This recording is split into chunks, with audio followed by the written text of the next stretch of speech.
আসসালামু আলাইকুম। আজকে আমি দেখাবো আলু বেগুন ভাজার রেসিপি। রেসিপিটা অনেক সুস্বাদু। বাসায় ট্রাই করে আমাকে কমেন্টে জানাবেন।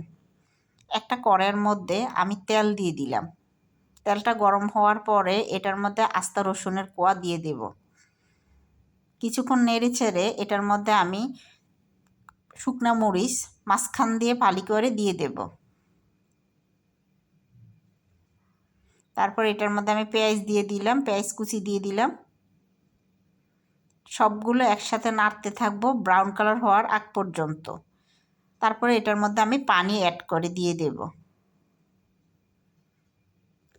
পানির মধ্যে আমি এক এক করে সব ধরনের মশলা দিয়ে দেব। রসুন বাটা, জিরার গুঁড়া, হলুদের গুঁড়া, মরিচের গুঁড়া, লবণ সব একসাথে দিয়ে নাড়তে থাকবো। মশলাটা কষানো হয়ে গেলে তেলটা উপরে বেশি উঠবে, তখনও বোঝা যাবে যে মশলাটা কষানো হয়ে গেছে। এটার মধ্যে আমি পানি দিয়ে দিলাম।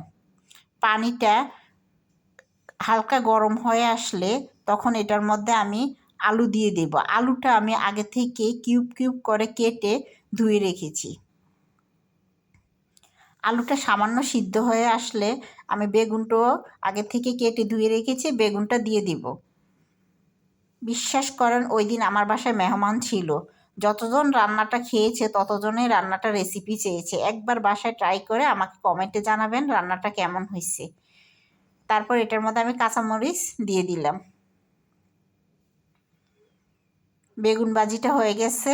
দেখুন দেখতে কত লোভনীয় হয়েছে। আসসালামু আলাইকুম, সবাই ভালো থাকবেন।